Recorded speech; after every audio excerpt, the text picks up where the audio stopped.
มเขตสงเคราะห์วิญญาณเมื่อวันที่ 13 เดือนกรกฎาคม พุทธศักราช 2521 เรื่องราวมีดังนี้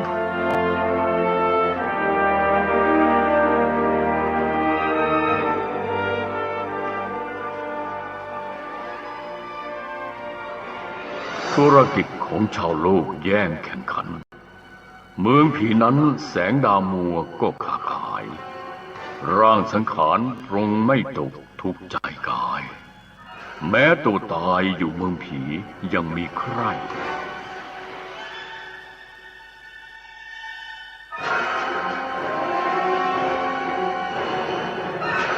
เรื่องการค้าพาณิชย์ที่โลกมนุษย์ต้องแข่งแย่งแข่งขันกันอย่างเหลือเกิน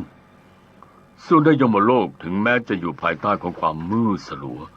แต่ก็ยังมีร้านค้าต่างๆอยู่ทั่วไปเกือบทุกแห่งหนเรื่องนี้เป็นความทุกข์ซึ่งเปรียบได้กับที่องค์พระผู้นำศาสนาเต๋า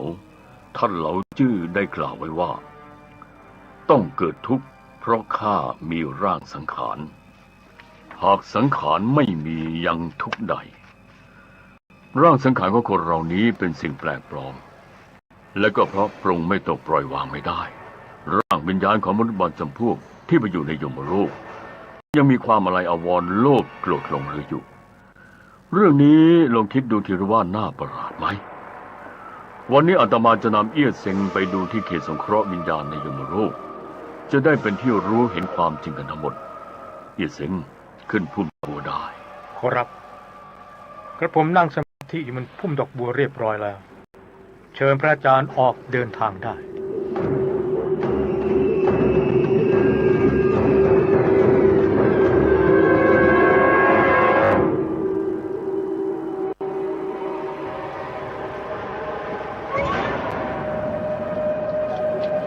ถึงแล้ว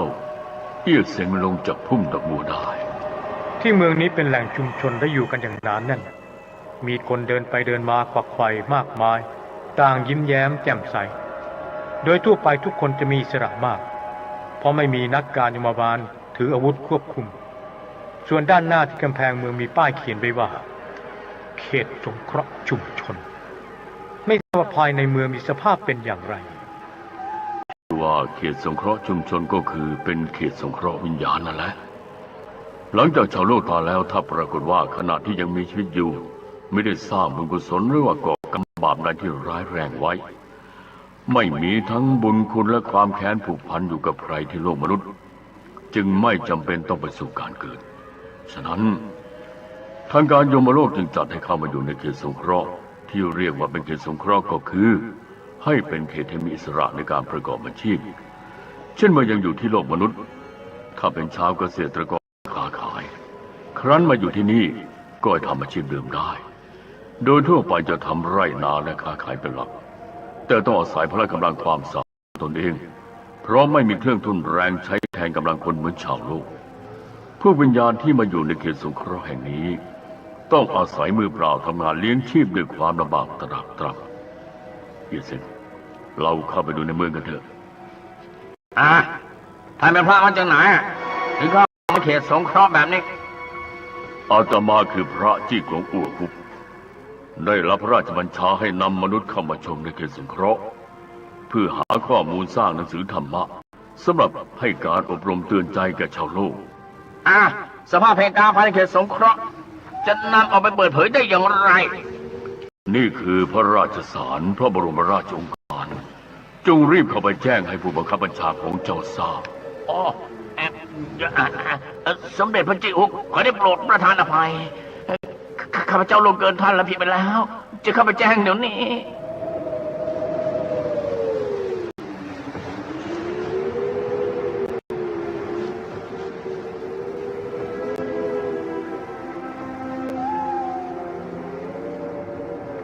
เนื่องจากยามเฝ้าประตูไม่เคยรู้จักท่านทั้งสองมาก่อนขอประทานอภัยและวันนี้สมเด็จพระจิอุกกับเอี้ยเซี่ยงเซ็งเสด็จมาเป็นเกียรติถึงเขตสงเคราะห์ชุมชนแต่ต้องบกพร่องในการถวายรับเสด็จจึงขอได้ประทานอภัยอีกครั้งที่ไม่ได้แจ้งให้ทราบล่วงหน้าก่อนวันจะมาวันนี้ขออย่าได้ตำหนิอาตมาหาไม่ได้เชิญท่านทั้งสองเสด็จเข้าชมตามสบาย กระผมขอบพระคุณท่านหัวหน้าเขตที่ให้การต้อนรับเป็นอย่างดี แต่ว่าหัวหน้าเขตท่านนี้ ไม่ใช่เป็นหัวหน้าเขตสงเคราะห์ชุมชนที่โลกมนุษย์นะครับ เอียเสียงจะอย่าพูดมากที่เรียกว่าหัวหน้านั้นเป็นการยกย่อง แต่ความจริงเขามีหน้าที่เป็นผู้ควบคุมดูแลชาววิญญาณภายในเขตสงเคราะห์ สิ่งก่อสร้างสำหรับอยู่อาศัยรูปแบบต่างๆภายในเขตล้วนแต่สร้างด้วยไม้ ไม่เหมือนกับอาคารสงเคราะห์ที่โลกมนุษย์ สร้างด้วยคอนเสริมเหล็ก เป็นอาคารสูงและใหญ่โต ภายในเขตสงเคราะห์ชุมชนเป็นที่อยู่อาศัยของวิญญาณและสิ่งก่อสร้างที่เป็นไม้กับดิน มีท่าติดต่อเชื่อมโยงถึงกัน ฉะนั้นจึงเหมาะสมสำหรับใช้เป็นที่อยู่อาศัยของพวกเขา มีร้านขายอาหารและเครื่องดื่มกับยังมีร้านจำหน่ายสินค้าเบ็ดเตล็ดต่างๆ ทั้งฝูงชนไม่ต่างกันกับชาวโลก แต่วิญญาณบางจำพวกเอาให้ผมยาวและแต่งกายแบบโบราณก็ผมไม่ทราบเพราะเหตุใด ที่เขตสงเคราะห์แห่งนี้มีชาววิญญาณต่างสมัยมาอยู่รวมกัน และต่างจะคงไว้ซึ่งความนิยมของการแต่งกายตามที่มีชีวิตอยู่เมื่ออดีตชาติ จึงทำให้ท่านมองเห็นความแตกต่างกันเป็นธรรมดา จากนี้ข้าจะนำท่านไปดูนอกเขตชุมชนบ้างเพื่อให้เห็นสภาพการทำไร่นาของวิญญาณ ยมโลกกับมนุษย์โลกแม้จะต่างพบกัน แต่ความนึกคิดจิตใจของคนในสองภพเหมือนกัน ฉะนั้นเมื่อขณะมีชีวิตอยู่ ถ้าหากไม่ประพฤติชอบปฏิบัติธรรมและสร้างสมบุญกุศลเอาไว้ โดยมุ่งจะหาประโยชน์อย่างเดียวแล้วก็หลังจากตายแล้ว ไม่อาจลืมอาชีพเดิมได้ ดังที่กล่าวกันว่า จะยึดอาชีพให้ตายตามไปกับตนด้วยทั้งนี้ก็เพราะว่าความที่ปล่อยวางไม่ได้ ต่อเมื่อมาอยู่ในยมโลกจึงไม่มีทางอื่นเลือก นอกจากต้องเอาอาชีพเก่าขึ้นมาทำใหม่เท่านั้น กระผมผ่านมาเห็นตามท้องทุ่งมีชาววิญญาณทำไร่ทำนาอยู่ทั่วไปแต่ต้องทำด้วยมือเปล่าทั้งนั้น ไม่มีวัวควายหรือเครื่องจักรทุ่นแรงช่วยทำการเพาะปลูกแต่อย่างใด ดวงวิญญาณของคนที่ตายแล้วต้องมาทำไร่ไถนาย่อมไม่สุขสบายเหมือนเมื่อยังมีชีวิตอยู่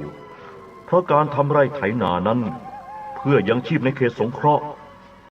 ต้องใช้แรงงานของตนเองและทำด้วยความลำบากตรากตรำ ท่านหัวหน้าเขตโดยทั่วไปความเป็นอยู่ของชาววิญญาณ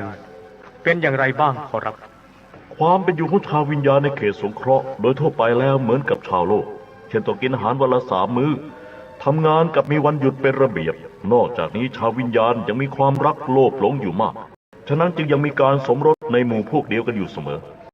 ตามปกติแล้วพวกเขาต้องตรากตรำต่อการทำงานมากแต่ว่าเป็นเวลาอันยาวนานมาแล้วจึงเกิดความเคยชินและถือว่าเป็นธรรมดากระไม่ทราบว่าพวกเขาต้องทำงานและอยู่ที่นี่ตลอดไปใช่หรือไม่ขอรับ หาไม่ได้พวกเขามีอายุเวลาอันจำกัดเหมือนกันเมื่อครบกำหนดจะต้องพักโดยไปสถิตอยู่ในครรภ์เพื่อสู่การเกิดท่านหัวหน้าเขตตามที่ชาวโลกเผากระดาษเงินกระดาษทองอุทิศมาให้ตลอดจนสิ่งของเครื่องเส้นไหว้ต่างๆไม่ทราบว่าพวกเขาจะได้รับหรือไม่ขอรับเรื่องนี้เป็นปัญหาที่ชาวโลกถกเถียงกันโดยไม่มีข้อยุติข้าจะอธิบายให้ทราบก็คือเมื่อบรรพบุรุษของชาวโลกหมดอายุไขผู้เป็นบุตรหลานบ้างจะเผากระดาษเงินทองกับธนบัตรกระดาษแบงก์กงเต็กตลอดจนเส้นไหว้ดึกสิ่งอื่นๆเพื่อมอบให้วิญญาณตายนำไปใช้นั้นเรื่องนี้โดยทั่วไปแล้ววิญญาณผู้ตายบางส่วนมีบาปหนาติดตัวต้องรับกรรมทรมานอยู่ในขุมนรกจึงไม่มีโอกาสได้รับสิ่งเส้นไหว้รวมทั้งกระดาษเงินกระดาษทองเหล่านั้นด้วยสืบเนื่องมาจากคำว่าทอง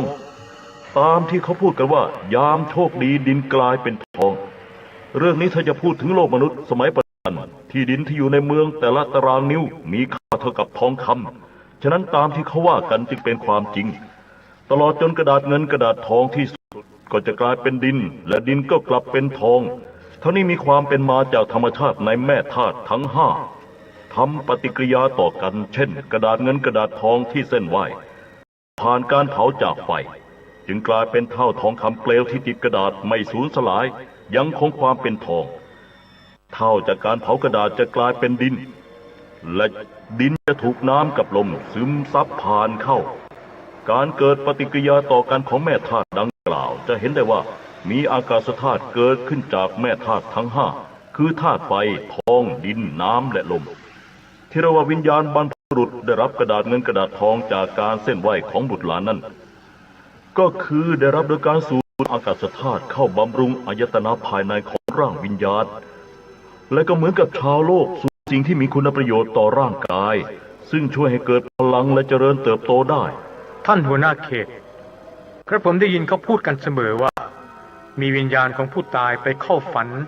ขอเงินสำหรับใช้จ่ายจากบุตรหลานเรื่องนี้ความจริงเป็นอย่างไรขอรับ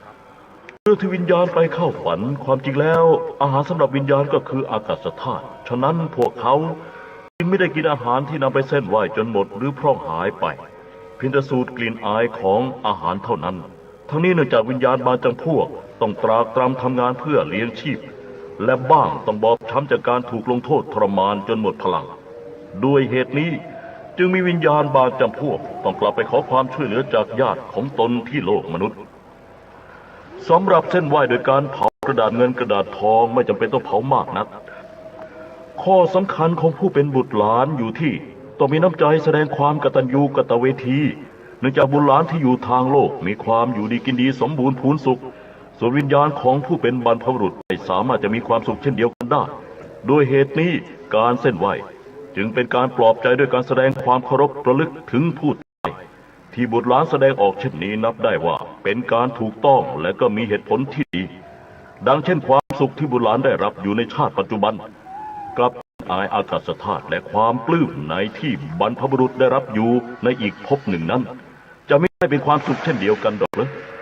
ฉะนั้นการเผากระดาษซึ่งมีอากาศธาตุเป็นไฟ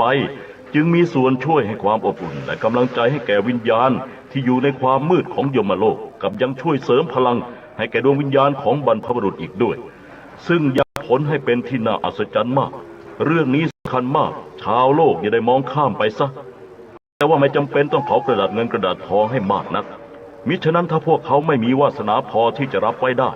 จะเสียโดยเปล่าประโยชน์เพราะการเผากระดาษเงินกระดาษทองดวงวิญญาณเพียงแต่ได้สูดอากาศธาตุส่วนที่เป็นกลิ่นอายเท่านั้นไม่ใช่จะขนเอาไปซื้อขายอะไรได้นอกจากนี้ทางการยมโลกยังมีธนบัตรชนิดหนึ่งใช้กันอย่างแพร่หลายอยู่แล้วหาต้องพึ่งกระดาษแบงก์กงเต็กแต่อย่างใดไม่เรื่องของธนบัตรกระดาษจะมีใช้กันในพวกวิญญาณธรรมดาโดยทั่วไปเท่านั้นแต่ถ้าชาวโลกพยายามสร้างสมบุญกุศลไว้ให้มากหรือประพฤติปฏิบัติธรรมจนถึงขั้นมรรคผลเมื่อหมดอายุขัยแล้วกายทิพย์ก็จะได้ไปสู่สวรรค์และเปี่ยมล้นไปด้วยธาตุแห่งธรรมไม่ต้องอาศัยอากาศธาตุใดๆในทางโลกเรื่องนี้อาตมาบอกสัตว์โลกทั้งหลายจะได้เป็นที่เข้าใจกันอย่างดีตามที่ท่านพระอาจารย์กล่าวมามีเหตุผลดีมากครับโรงงานพิมพ์แบงก์กงเต็กแต่ละแห่งในโลกมนุษย์ไม่มีเหมือนกันเลยทั้งสิ่งพิมพ์และคุณภาพก็แตกต่างกันมากถ้านำมาใช้กับธนาคารชาติแห่งยมโลกกระผมไม่ทราบว่าเขาจะใช้กันได้หรือไม่อย่างไร ที่โลกมนุษย์มีโรงพิมพ์แบงก์กงเต็กสำหรับขายให้นำมาใช้ในยมโลกเป็นจำนวนมากโรงงานด้วยกันพวกนี้หวังจะกอบโกยเอาแต่กำไรท่าเดียวพิมพ์อย่างหยาบๆง่ายๆทั่วทุกโรงงานไม่ว่าที่ไหนถ้าไม่พิมพ์ให้ดีและถูกต้องตามความเป็นจริงอาตมาคิดว่าเมื่อเอามาถึงยมโลกแล้วจะต้องส่งกลับแล้วก็นั่นเป็นการจงใจก่อบาปกรรมหนาด้วยน้ำมือของตนเองโดยแท้ทีเดียวท่านหัวหน้าเขตชาววิญญาณที่อยู่ในเขตสงเคราะห์กับวิญญาณที่เป็นนักโทษมีอะไรที่ไม่เหมือนกันหรือครับชาววิญญาณที่อยู่ในเขตสงเคราะห์มีอิสระมากกว่าเพราะไม่ต้องถูกบังคับเท่าไหร่นักแต่ถ้าจะไปอยู่ที่โลกมนุษย์ต้องได้รับอนุญาตก่อนถึงจะไปได้เว้นแต่เทศกาลศาสตร์จีนระหว่างเดือนสิงหาคมกับเดือนกันยายนของทุกปีทางการยมโลกจะอนุญาตให้ชาววิญญาณในเขตสงเคราะห์เปลี่ยนกันออกไปรับการแจกทานที่โลกมนุษย์ได้สำหรับพวกวิญญาณบาปที่มีโทษสถานหนักจะต้องถูกลงโทษทรมานอยู่ตลอดเวลาตัวจะไปรับการเส้นไหว้ในวันตายของตนเองหรือด้วยเหตุอื่นที่เป็นกรณีพิเศษเท่านั้น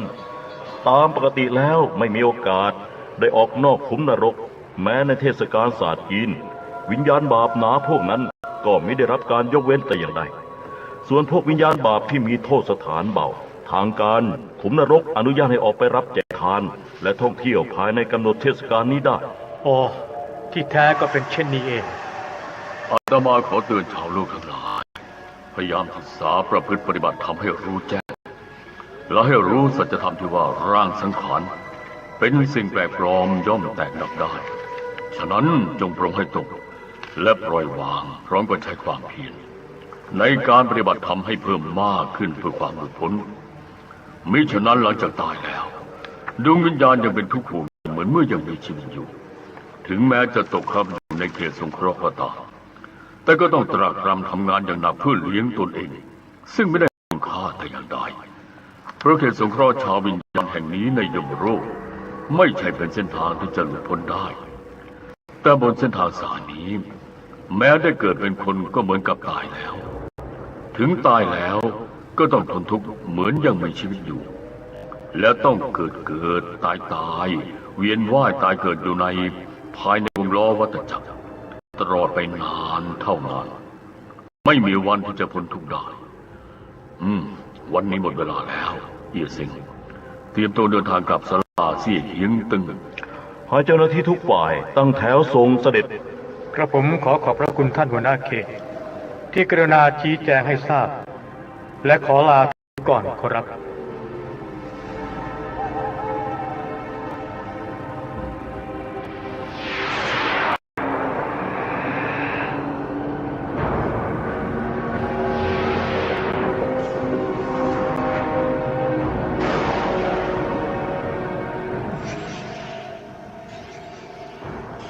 ถึงศาลาเสี่ยเฮียงตึงแล้ว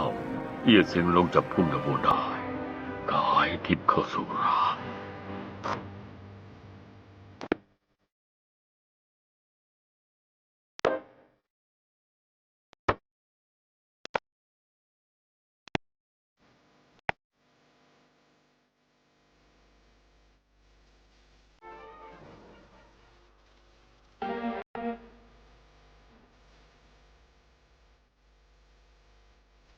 ท่องขุมนรกตอน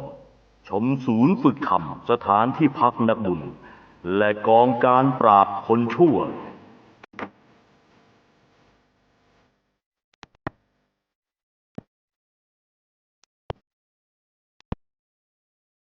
เมื่อวันที่ 13 เดือนกรกฎาคม พุทธศักราช 2521 สมเด็จองค์พระอรหันต์เจ้าจี้กงอั่วฮุกเสด็จประทับทรงนำพากายทิพย์ของนายเอี้ยเซียนเซ็งร่างทรงเอกไปท่องยมโลกชมศูนย์ฝึกธรรมสถานที่พักนักบุญและกองการปราบคนชั่วเรื่องราวมีดังนี้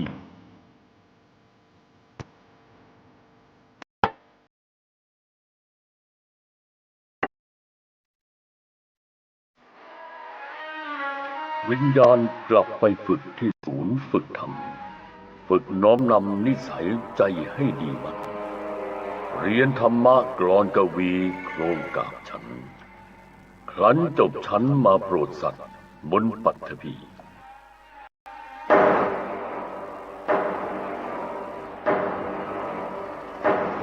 วันนี้จัดหมายกำหนดการเดินทางไปศูนย์ฝึกธรรมกับสถานที่พักนักบุญและกองปราบคนชั่วรวม3 แห่งในยมโลกสำหรับการนิพนธ์หนังสือท่องขุนนรกใกล้จะจบอาตมาดีใจมากที่มีผู้มีจิตศรัทธาต่างอุทิศปัจจัยช่วยพิมพ์หนังสือสำหรับแจกเป็นธรรมทานกันอย่างคึกคักเป็นความจริงที่ความดีเป็นสิ่งคู่กับคนพอเริ่มต้นก็ได้รับการสนับสนุนอย่างอุ่นหนาฝาข้างในขณะนี้จึงไม่เสียแรงที่จิตวิญญาณอาตมากับกายทิพย์มนุษย์ของเอี้ยเซี่ยงเซิงต้องวิ่งเต้นไปมาระหว่างยมโลกกับโลกมนุษย์ด้วยความเหนื่อยยากตลอดเวลา2 ปีทั้งนี้ก็เพียงเพื่อปรารถนาให้สัตว์โลกทั้งมวลได้พ้นทุกข์กลับไปสู่สุคติภพซึ่งเป็นถิ่นฐานต้นกำเนิดของทุกคน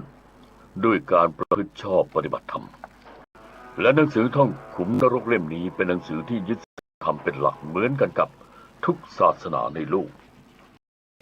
ชาวโลกผู้อ่านจงได้พิจารณาให้ดี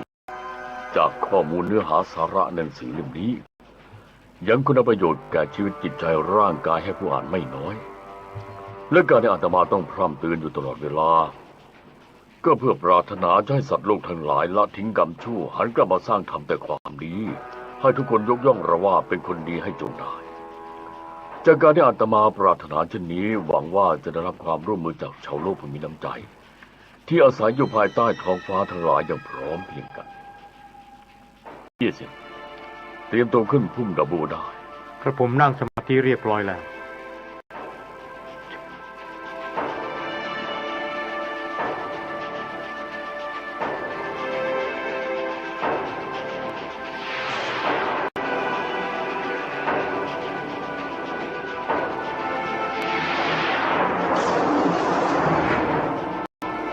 ถึงแล้วเอี้ยเซ็งลงจากพุ่มดาบูได้ พระอาจารย์ครับกระผมเห็นที่ตั้งของศูนย์ฝึกธรรมอยู่ข้างหน้านี่แล้ว เหมือนวิทยาลัยขนาดใหญ่แห่งหนึ่งภายในบริเวณดูสะอาดตาเป็นระเบียบเรียบร้อยดีปลูกต้นไม้ดอกและใบชนิดต่างๆไว้อย่างสวยงามร่มรื่นปิดกันกับที่ขุมนรกมีแต่บรรยากาศที่มืดมัวอึมครึมน่ามาก สวนฝึกธรรมะแห่งนี้ตั้งอยู่ในยมโลกเป็นสถานที่สำหรับให้การฝึกอบรมธรรมะแก่จิตวิญญาณที่จะต้องไปรับตำแหน่งหน้าที่เป็นเทพโดยทั่วไปที่โลกมนุษย์ประตูใหญ่ที่หน้าศูนย์เปิดแล้วกระผมเห็นชาวข้าราชการกำลังตั้งแถวรอต้อนรับเราอยู่ครับ ท่านหัวหน้าศูนย์กับคณะกำลังออกมาเอี้ยสิงจะเดินล่วงหน้าไปกราบถวายความเคารพ กระผมขอกราบถวายความเคารพท่านหัวหน้าศูนย์พร้อมด้วยเซียนผู้อาวุโสทุกพระองค์ขอรับ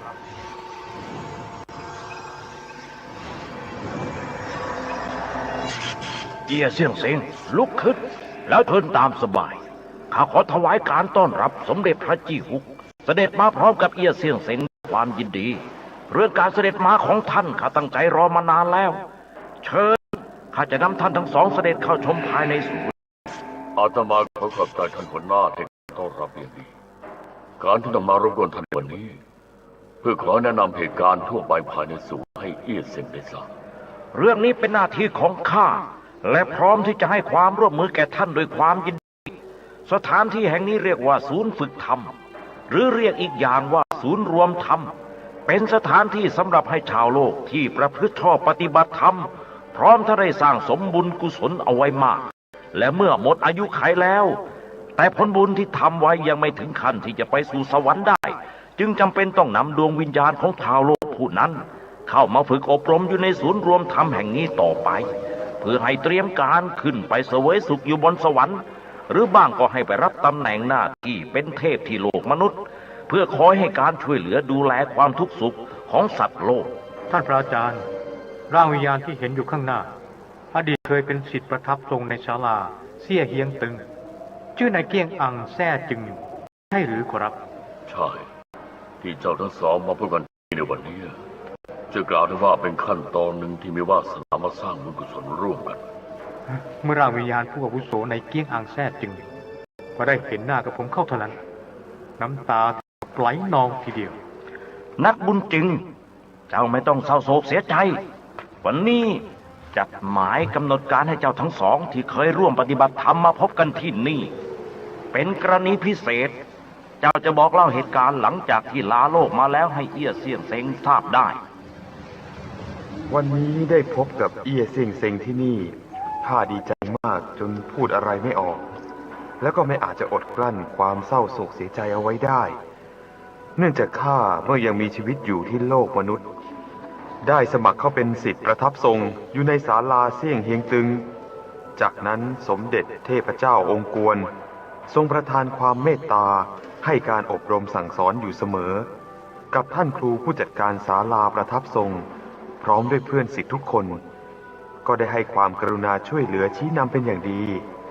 จึงทำให้ข้าเกิดความศรัทธาในการปฏิบัติหน้าที่เพื่อการกุศลฉะนั้นในแต่ละวันข้าจะไปนักงานหนังสือพิมพ์นิตยสารนักปราชญ์ทำหน้าที่เป็นผู้เขียนจ่าหน้าและซองเพื่อส่งหนังสือไปให้แก่ผู้รับทั่วไปจากการปฏิบัติหน้าที่เพื่อการกุศลนี้ความจริงได้ตั้งใจไว้ว่าจะปฏิบัติให้ถึงที่สุดโดยหวังไว้ว่าจะได้ไปเสวยสุขอย่างวิมานสวรรค์แต่เนื่องจากมีความหลงไหลมัวเมาและก็ยังอาลัยอาวรณ์ในทางโลกมากเกินไปถึงแม้กระนั้นก็ตามเมื่อต้องจากโลกมนุษย์มาแล้วสมเด็จเทพเจ้าองค์กวนยังคงเมตตาประทานความคุ้มครองให้กับมีเทพเป็นผู้นำเดินทางมายมโลกหากแต่ข้าได้ก่อกรรมบาปหนาไว้มาก ต่อเมื่อนำผลบุญกุศลที่สร้างทำไว้ไปลบล้างกรรมบาปแล้วปรากฏว่าข้ายังไม่มีบุญวาสนาและคุณสมบัติเพียงพอที่จะไปสู่สุคติภพได้ เรื่องนี้ให้เสียดายเมื่อยังมีชีวิตอยู่ที่โลกมนุษย์สมเด็จเทพเจ้าองค์กวนทรงตั้งความหวังไว้ในตัวข้าไว้มากพระองค์ได้เตือนให้ประพฤติธรรมและปฏิบัติหน้าที่การกุศลอยู่เสมอแต่ก็ต้องใจ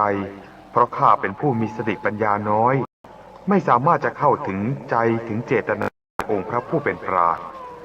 ฉะนั้นจึงไม่อาจกระทำตนให้เป็นไปตามพระประสงค์ขององค์พระผู้เป็นเจ้าได้ต่อมาจิตวิญญาณของข้ามีอันจะต้องออกจากร่างซะก่อนแต่ก็ยังนับว่าเคราะห์ดีขณะที่ยังมีชีวิตอยู่นั้นก็ได้ตั้งใจประพฤติธรรมและปฏิบัติหน้าที่การกุศลด้วยความซื่อสัตย์สุจริตถึงแม้บุญวาสนายังถึงขั้น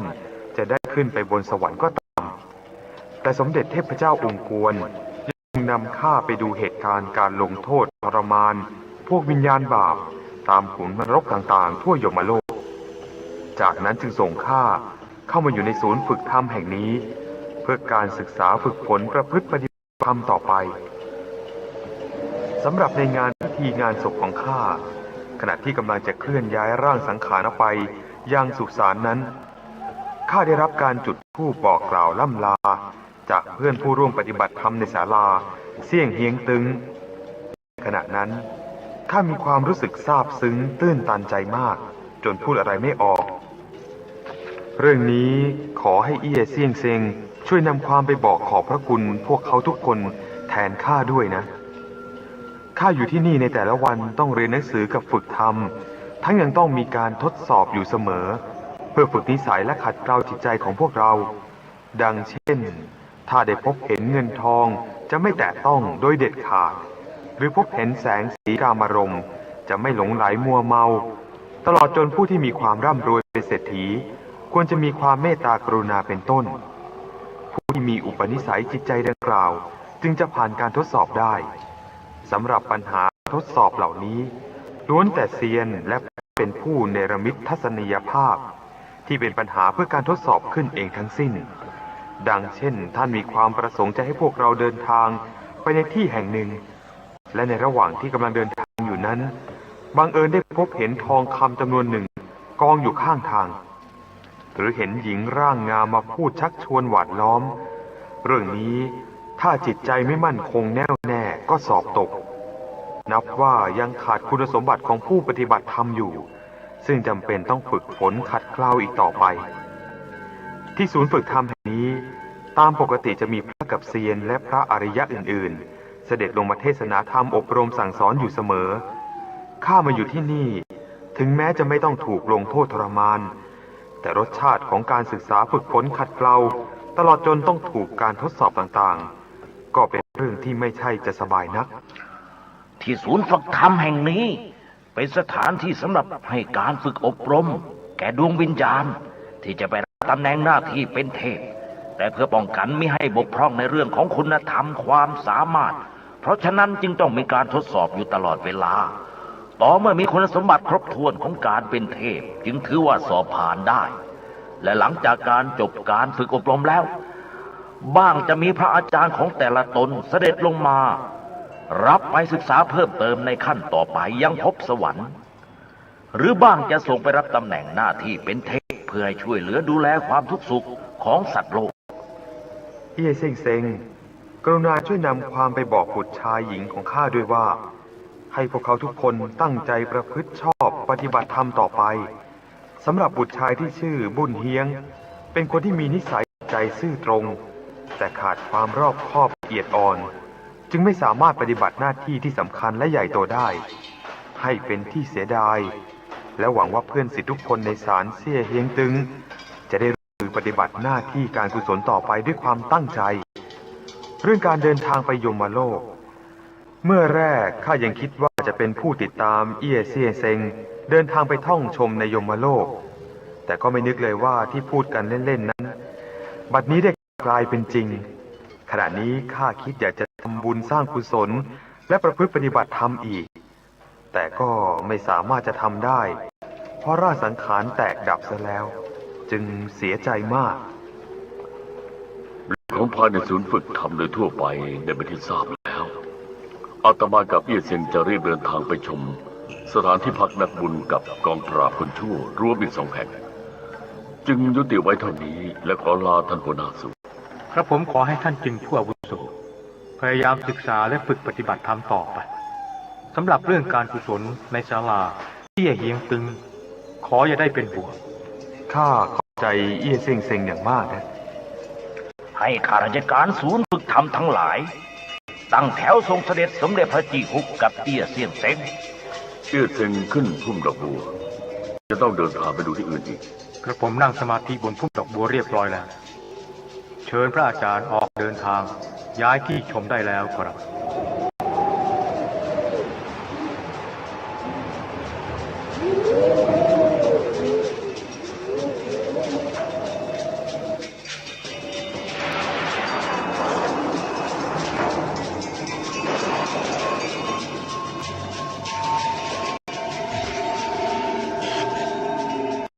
ถึงสถานที่พักนักบุญแล้ว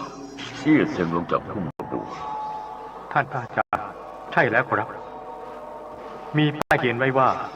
สถานที่พักนักบุญข้าขอถวายการต้อนรับ สมเด็จพระจี้ฮุกกับเอี้ยเซียงเซ็งเสด็จมาด้วยความยินดี วันนี้อาตมากับศิษย์เดินทางมาขอชมสถานที่พักนักบุญอันมีเกียรติแห่งนี้ เพื่อท่านหัวหน้าแนะนำเรื่องทั่วไปภายในสถานที่กล่าวโน้ตสรุปให้เอี้ยเซียงทราบด้วย ร่างวิญญาณมาณที่นี้มียมเทพเป็นผู้นำทางไม่มีการร่ามโซ่ตรวนหรือถูกเล่นตีแต่อย่างใดจากสภาพที่เห็นอยู่ในขณะนี้ ชาววิญญาณมีความเป็นอิสระมากจะกล่าวโดยสรุปคือเมื่อชาวโลกที่หมดอายุขัยแล้ว และปรากฏว่าเป็นผู้ที่ได้สร้างสมบุญกุศลไว้มากกว่าก่อกรรมบาปดวงวิญญาณประเภทนี้ส่วนหนึ่งจะต้องส่งมาที่นี่ก่อนรอดำเนินการต่อไปและวิญญาณที่ให้มาอยู่ในสถานที่แห่งนี้ต่างมีความเป็นอยู่อย่างสบายและอิสระจะดื่มน้ำชาพูดคุยกันหรือพักผ่อนด้วยการเล่นหมากรุกก็ได้ตามใจชอบสถานที่พักนักบุญแห่งนี้เป็นสถานที่สำหรับให้นักบุญประเภทหนึ่งใช้เป็นที่พักผ่อนชั่วคราวเท่านั้นหลังจากพักรอสักระยะหนึ่งแล้วจะต้องส่งไปศูนย์ฝึกธรรม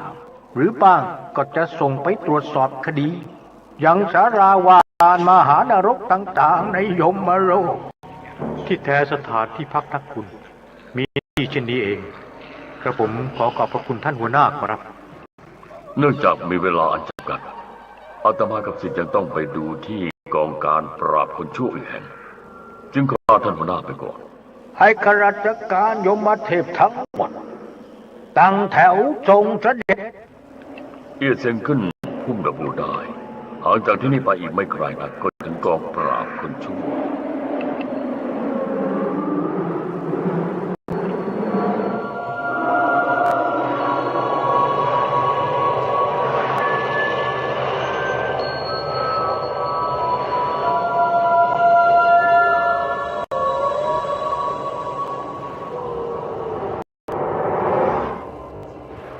ถึงแล้วเอี้ยเซิงลงจากพุ่มบัวท่านพระอาจารย์บรรยากาศที่นี่กับสถานที่พักนักบุญตรงกันข้ามเลยครับที่หน้าประตูทางเข้ามีป้ายเขียนไว้ว่า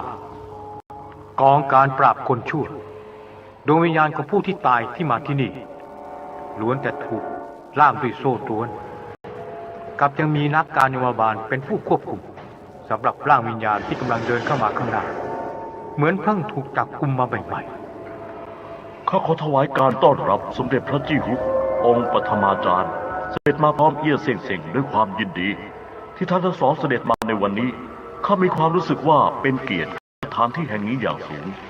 และตามที่ท่านทั้งสองกำลังสร้างหนังสือธรรมะสำหรับให้การอบรมเตือนใจแก่ชาวโลกอยู่ในขณะนี้นั้นนับว่าเป็นการสร้างมหากุศลอันยิ่งใหญ่หาที่สุดมิได้เรื่องนี้ข้าขอแสดงความยินดีด้วย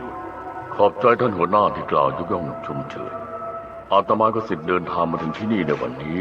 เนื่องจากมีเวลาอันจำกัดอยู่นานไม่ได้จึงขอท่านหัวหน้ากล่าวแนะนำภาระหน้าที่ของสถานอันทรงเกียรติแห่งนี้โดยสรุปเพื่อนำความไปเป็นข้อมูลสำหรับสร้างหนังสือธรรมะ สมเด็จพระจี้ฮุกเรื่องนี้ข้าขอถวายการร่วมมือด้วยความยินดีกล่าวคือที่นี่เรียกว่ากองการปราบคนชั่วเป็นศูนย์ปราบปรามชาวโลกที่เที่ยวก่อกรรมทำเข็น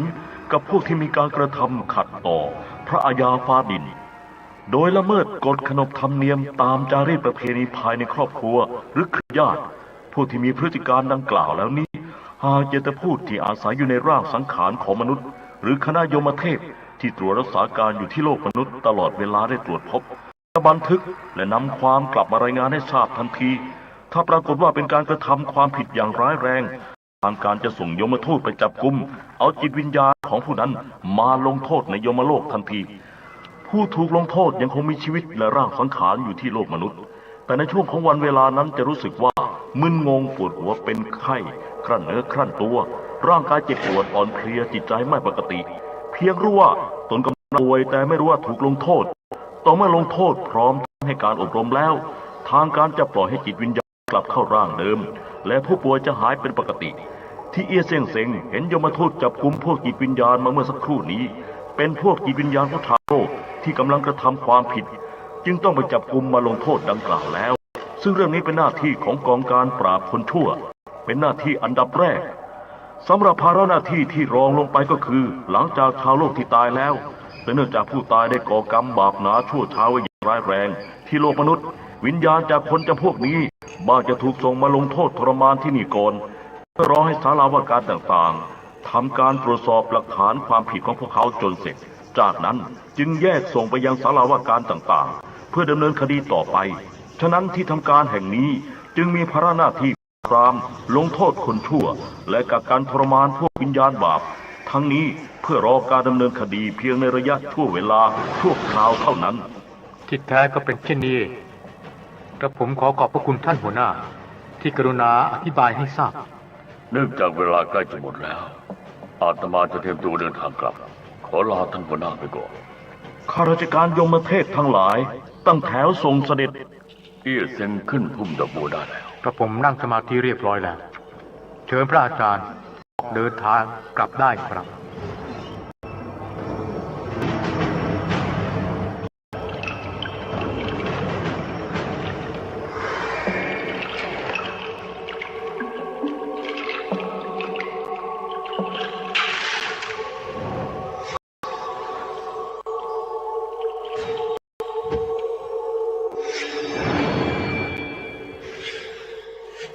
ถึงสลาเฮียงตึงแล้วเอี้ยเสียงลงจากพุ่มดอกบัวได้กายทิพย์เข้าสู่รา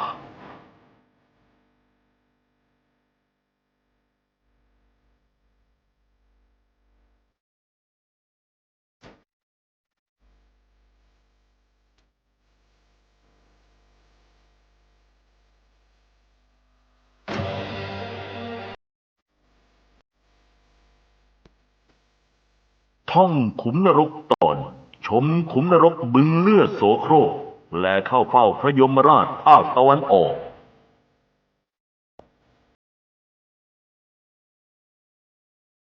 เมื่อวันที่ 29 เดือนกรกฎาคม พุทธศักราช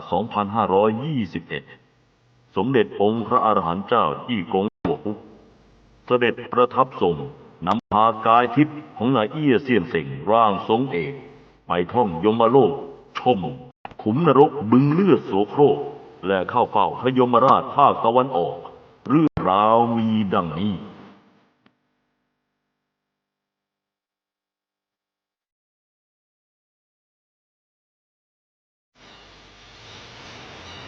ท่องยมโลกผ่านมาทุกแห่งหนลำบากล้นเมื่อทรงกายยังหมายมั่นกรรมดีชั่วใครว่าไม่สนองกันนรกสวรรค์มีแน่ๆใช่แปรผัน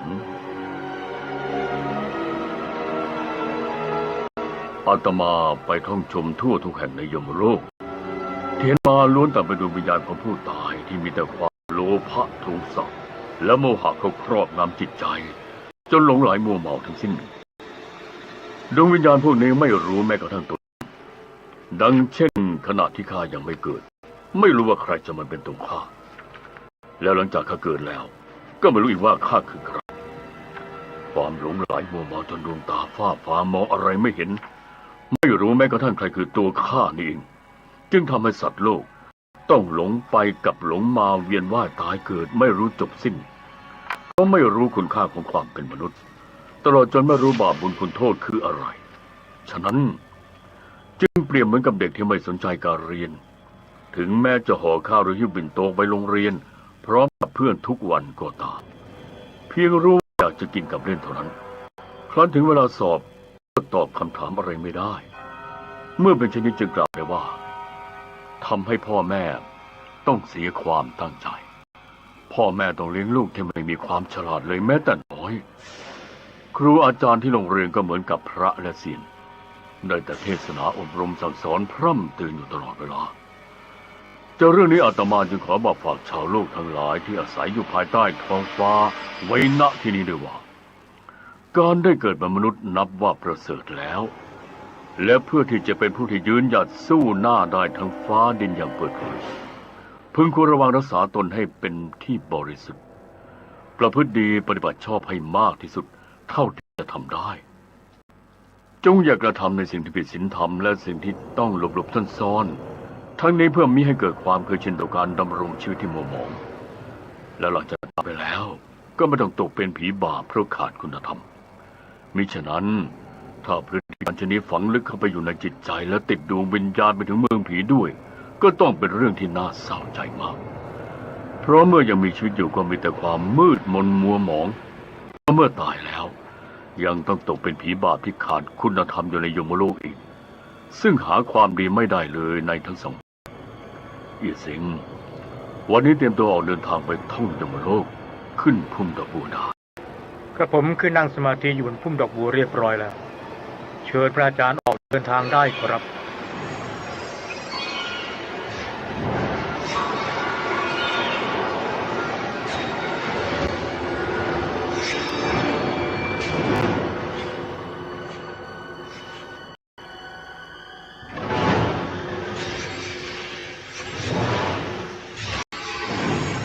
เอาละถึงแล้วเอี่ยสิงลงจากพุ่มดอกบัวพระอาจารย์ครับเรามาถึงที่นี่ในวันนี้เพราะอะไรจึงเห็นมีแต่บึงใหญ่อยู่ข้างหน้าเพียงแห่งเดียวมองดูแต่ไกลเหมือนเห็นร่างของคนผุๆโผล่อยู่ในบึงกับได้ยินเสียงร้องขอความช่วยเหลือโอ้โหยังมีกลิ่นเหม็นคาวเลือดคลุ้งด้วยครับเอี่ยสิงที่เจ้าเห็นอยู่ข้างหน้าคือบึงเลือดโสโครกวันนี้พาเจ้ามาดูที่นี่ต้องตั้งใจดี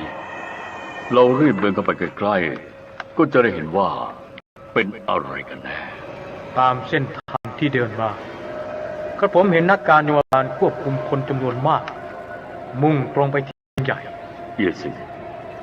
คนที่เจ้าเห็นเหล่านั้นล้วนแต่เป็นพวกวิญญาณที่บาปหนาทั้งสิ้นกำลังถูกควบคุมไปที่บึงเลือดโสโครกเมื่อกระผมยิ่งเดินใกล้เข้าไปยิ่งได้กลิ่นเหม็นเขียวสกปรกรุนแรงมากกับได้ยินเสียงร้องความช่วยเหลือดังชัดเจนขึ้นที่แท้น้ำในบึงก็เหมือนกับน้ำเลือดโสโครกส่งกลิ่นเหม็นคาวยังไม่มีอะไรที่จะนำมาเปรียบได้ข้าขอถวายต้อนรับสมเด็จพระจีฮุกกับเอี่ยเซียนเซ็งเสด็จมาด้วยความยินดีที่ทำการแห่งนี้ได้รับแจ้งมาให้ทราบก่อนหน้านี้ว่าท่านทั้งสองจะเสด็จมาเป็นเกียรติถึงที่นี่ในวันนี้ขอเชิญท่านเสด็จเข้าชมได้ตามสบายท่านยมเทพกระผมดูอยู่ที่นี่ก็เห็นได้อย่างชัดเจนแล้วไม่ต้องเข้าไปดูใกล้ๆถึงข้างบึงก็ได้แต่ขอให้ท่านกรุณาอธิบายความเป็นมาของบึงแห่งนี้กับสาเหตุที่ต้องนำพวกวิญญาณบาปมาลงโทษทรมานให้ทราบดูข้ายินดีอธิบายให้ท่านทราบบึงใหญ่แห่งนี้มีชื่อเรียกว่าบึงเลือดโสโครกตั้งอยู่ตอนใต้ทางน้ำไหลของสะพานไนฮอพวกวิญญาณบาปที่ต้องชดใช้กรรมด้วยการเดินผ่านสะพานไนฮอและตกลงไปในเหวของฝูงงูพิษที่อยู่ใต้สะพานบางจะถูกงูพิษกลืนกินบางก็ถูกงูกัดเอาจนบาดเจ็บทำให้เลือดโสโครกที่ออกจากร่างพวกวิญญาณบาปไหลมารวมกันจนกลายเป็นบึงเลือดโสโครกอยู่ที่นี่ส่วนพวกวิญญาณบาปที่ต้องตกลงมาถูกคุมขังอยู่ในบึงแห่งนี้ล้วนแต่เป็นพวกที่กระทำความผิดอันชั่วช้าทั้งสิ้นท่านยมเทพขอกรุณาอธิบายให้ละเอียดกว่านี้อีกสักหน่อยก็รับ อันที่จริงแล้ว มนุษย์จะล่วงเกินสิ่งศักดิ์สิทธิ์ไม่ได้ แม้กระนั้นก็ตามยังมีคนจำนวนไม่น้อย มักจะล่วงเกินอยู่เสมอ หรือบางก็ใช้วาจามารยาทอันหยาบคายต่อผู้อาวุโส กับพวกที่ชอบให้ร้ายป้ายสีใส่ความผู้อื่นผลจากพวกนี้ล้วนติดจิตใจสกปรกโสโครกทั้งส่วนคนอีกพวกหนึ่ง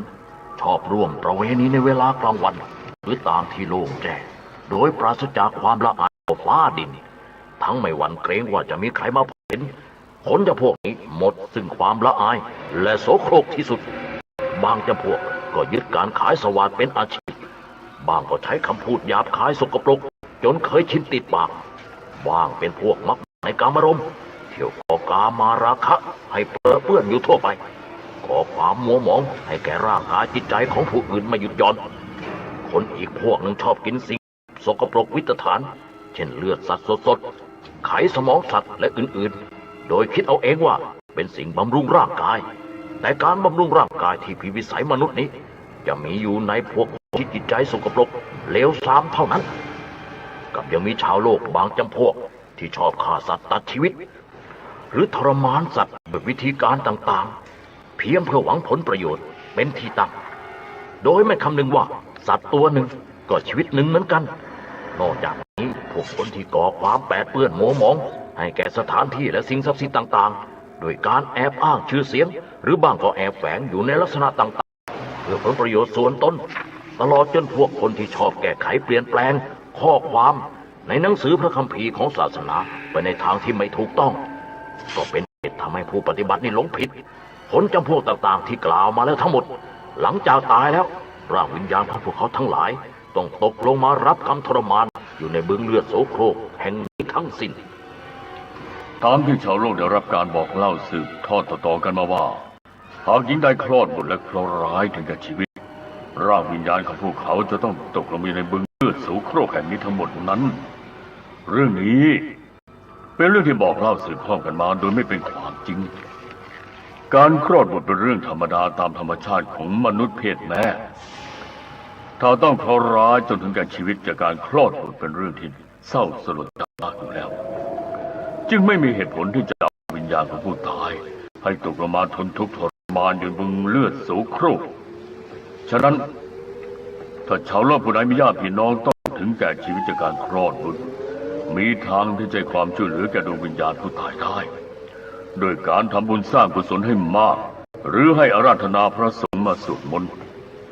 ตลอดจนอุทิศปัจจัยพิมพ์หนังสือธรรมะแจกเป็นธรรมทานเพื่ออุทิศส่วนบุญส่วนกุศลนี้ไปช่วยบรรเทาความหวาดกลัวให้แก่ดวงวิญญาณผู้ตาย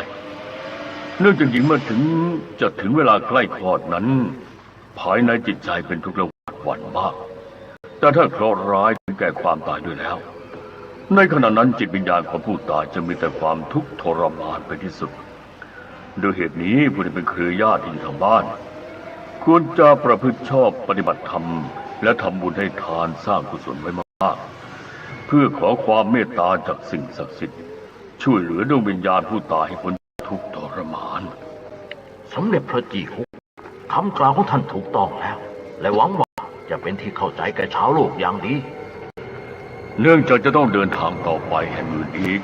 และเหตุการณ์ทั่วไปที่บึงเลือดโสโครกแห่งนี้พอที่จะเป็นที่ทราบกันแล้ว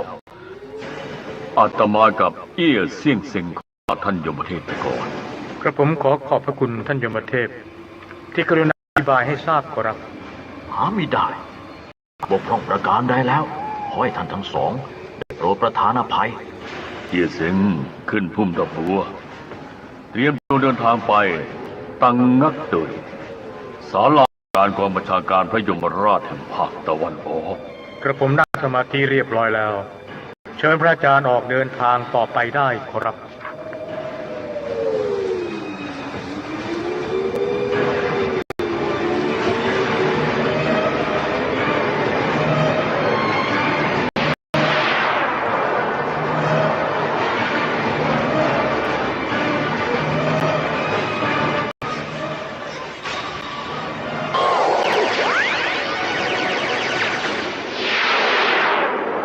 เอียเซนเรามาถึงตังนักเตยศาลาว่าการกองบัญชาการพระยมราชแห่งภาคตะวันออก งจากพุ่มดอกบัวได้แล้ว ข้าขอถวายการต้อนรับสมเด็จพระจี้ฮุกกับเอียเซี่ยงเซ็งเสด็จมาด้วยความยินดี ตั้งแต่ท่านทั้งสองได้รับพระราชทานพระบรมราชโองการให้นิพนธ์หนังสือและเพิ่งจะเดินทางมาถึงที่นี่ในวันนี้ข้าตั้งใจรอท่านมานานแล้วเนื่องด้วยพระองค์ทรงเป็นพระมหาจักรพรรดิและทรงมีพระราชอำนาจสูงสุดอาตมาจึงต้องไปเริ่มต้นตั้งแต่ศาลาว่าการมหารกที่หนึ่งเรื่อยขึ้นมาโดยได้จัดหมายกำหนดการขอเข้าเฝ้าพระองค์ไว้หลังสุดทั้งนี้เราได้ตั้งใจว่าจะค่อยๆผ่านจากผู้น้อยขึ้นมาหาผู้ใหญ่ฉะนั้นจึงขอพระองค์อย่าได้ทรงถือสาอาตมาเลยสมเด็จพระจี้ฮุกอย่าได้เกรงใจเมื่อท่านได้เสด็จมาเป็นเกียรติถึงศาลาว่าการกองบัญชาการแห่งนี้เขาก็มีความดีใจมากอยู่แล้วที่ศาลาเสี่ยเฮียงตึงแห่งนครไทจุงได้เผยแผ่ธรรมะทำคุณประโยชน์ให้แก่มวลมนุษยชาติไว้อย่างมากมายและตั้งแต่เปิดทำการเป็นต้นมาได้สร้างบทพระธรรมคาถาขององค์เหลาจื้อพระผู้นำศาสนาเต่ากับสร้างพระคาถาโปรดสัตว์ของเอ็กเซียนฮ่องเต้พระผู้เป็นเจ้าแห่งสวรรค์และหนังสือแนวทางการปฏิบัติวิปัสสนาหนังสือบรรยายผลสนองจากกรรมดีกรรมชั่วสมัยโบราณกับปัจจุบันนอกจากนี้ยังมีหนังสือหลักธรรมของผู้เป็นปราชญ์ตลอดจนหนังสือธรรมะอื่นๆอีกมากโดยจัดพิมพ์และแจกจ่ายเป็นธรรมทานเพื่อให้การอบรมเตือนใจแก่ชาวโลกทั่วไปทุกสารทิศจากการที่ปฏิบัติแล้วนั้นได้ชักจูงใจของผู้คนให้หันกลับมาประพฤติดีปฏิบัติชอบเป็นจำนวนมากมายจนสุดขนานับเรื่องนี้ข้าทราบถึงในผลงานของศาลาเสี่ยเฮียงตึงมานานแล้วขอขอบใจเป็นอย่างสูงไว้ในโอกาสนี้ด้วยสำหรับวันนี้เอี้ยเสี่ยงเซ็งสามารถถอดกายทิพย์ขึ้นนั่งทำสมาธิบนพุ่มดอกบัวเพื่อติดตามสมเด็จพระจี้ฮุกเสด็จมาที่นี่ความจริงแล้วควรจะได้จัดเลี้ยงรับรองเป็นอย่างดีเชิญเสด็จขึ้นห้องรับรองบนที่ทำการแล้วจะได้สนทนากันกระผมขอขอบพระทัยสมเด็จพระยมราชที่ประทานความเมตตาขอรับ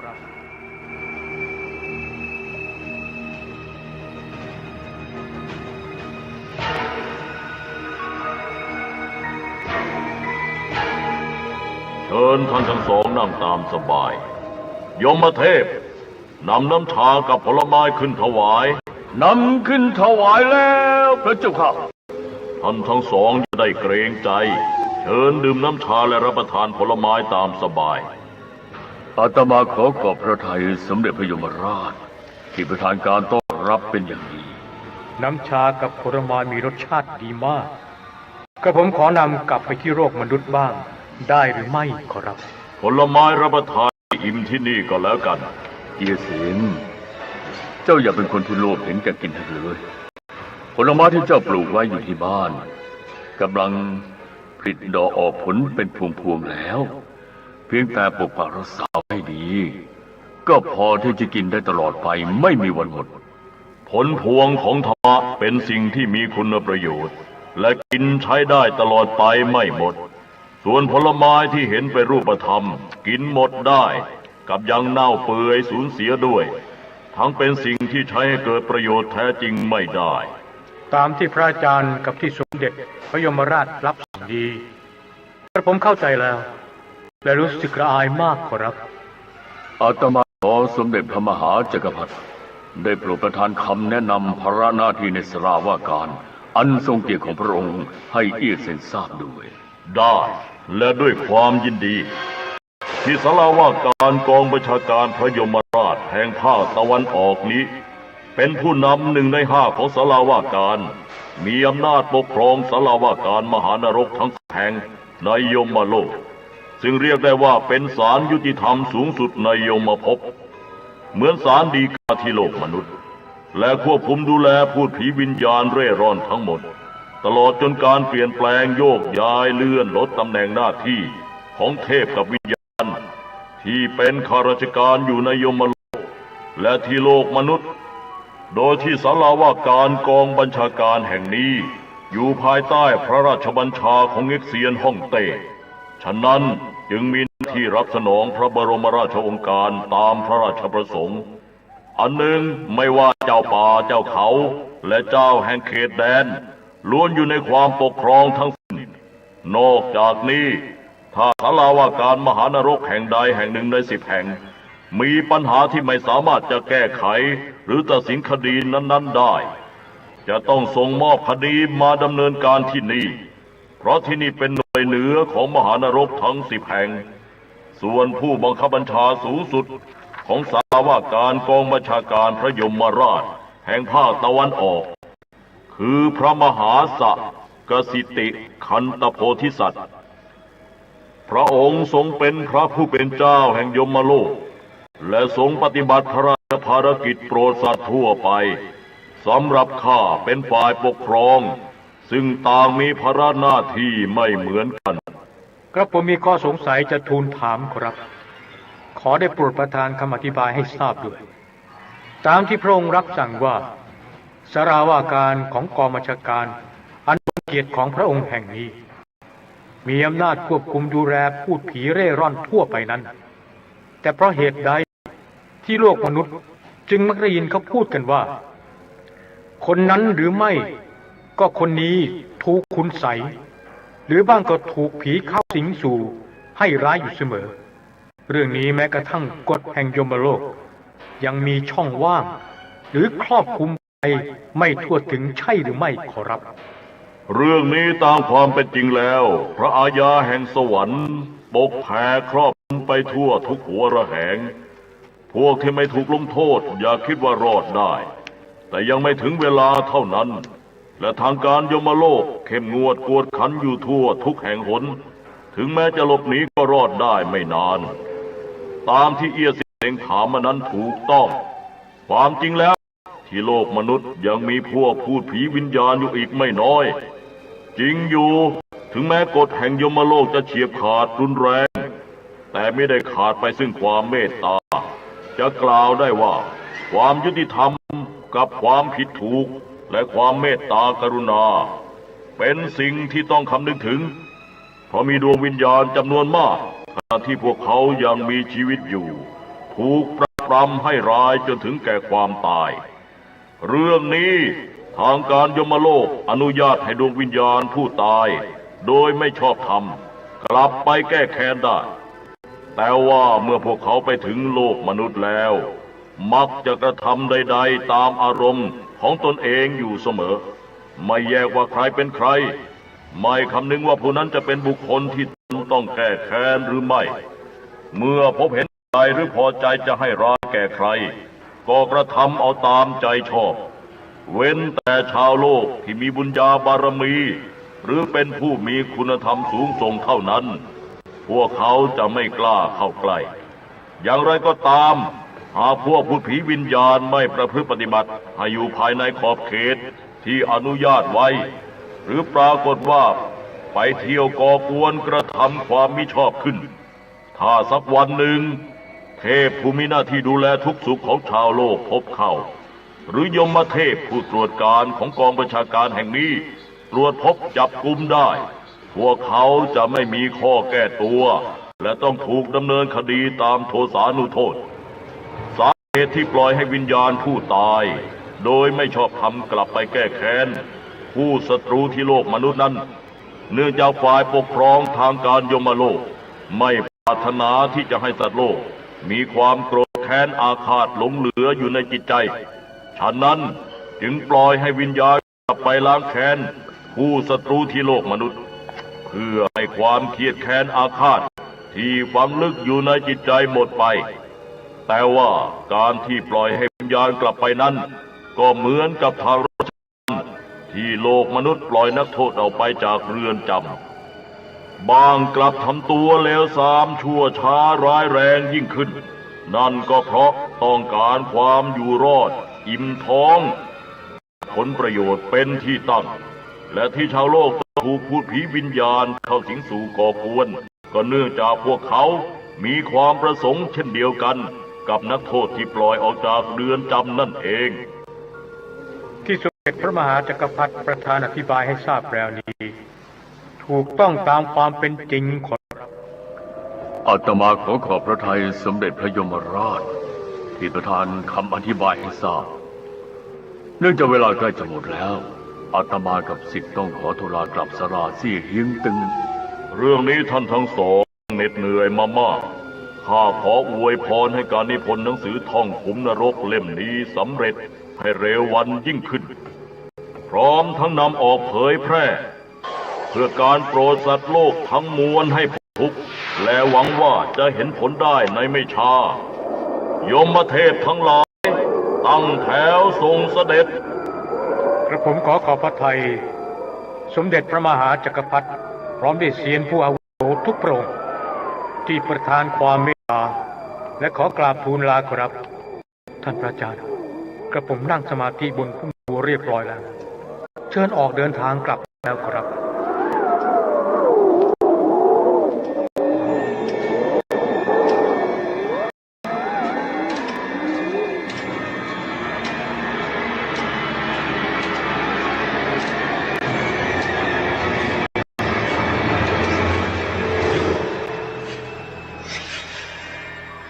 ถึงสลาเสี่ยเฮียงตึงแล้ว เอี้ยเสียงลงจากพุ่มตะบูได้กายทิพย์เข้าสู่ร่าง